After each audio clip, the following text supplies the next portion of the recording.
অনেক দিন আগের কথা, এক গ্রামে ছিল এক লোভী দোকানদার। তার নাম ছিল হরিপদ।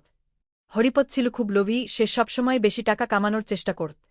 একদিন হরিপদ শুনল যে গ্রামের পাশে এক পুরনো বাড়িতে ভূত আছে। লোকেরা বলে সেই বাড়িতে নাকি অনেক গুপ্তধন লুকানো আছে। লোভের বশে হরিপদ ঠিক করল সে সেই বাড়িতে যাবে এবং গুপ্তধন খুঁজে বের করবে।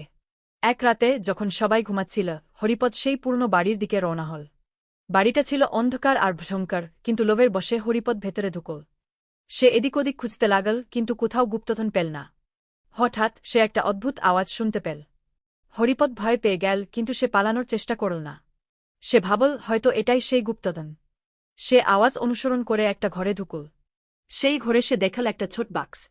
হরিপদ বাক্সটা খুল আর দেখল তার ভেতরে অনেক সোনার মোহর। হরিপদ খুব খুশি হল। সে ভাবল এবার সে অনেক ধনী হয়ে যাবে। সে বাক্সটা নিয়ে বাড়ি ফিরতে লাগল।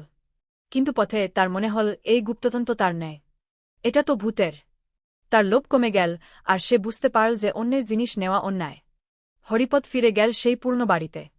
সে বাক্সটা আগের জায়গায় রেখে দিল। তারপর সে বাড়ি ফিরে গেল।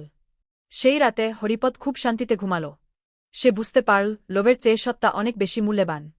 পরের দিন গ্রামের লোকেরা শুনল যে হরিপদ রাতে পুরনো বাড়িতে গিয়েছিল। তারা ভয় পেয়ে গেল, ভাবল হরিপদ হয়তো ভূতের ক্ষতি করেছে। কিন্তু হরিপদ তাদের সব কথা খুলে বল। সে বল সে লোভের বশে গুপ্তধন নিতে গিয়েছিল, কিন্তু পরে তার ভুল বুঝতে পেরেছে। গ্রামের লোকেরা হরিপদর সত্তায় খুব খুশি হল। তারা তাকে ক্ষমা করে দিল। হরিপদও বুঝতে পারল সত্তার পথে চললে জীবনে শান্তি পাওয়া যায়। উপসংহার: এই গল্পটা আমাদের শেখায় যে লোভ করা উচিত নয়। অন্যের জিনিস নেওয়া অন্যায়। সত্তার পথে চললে জীবনে শান্তি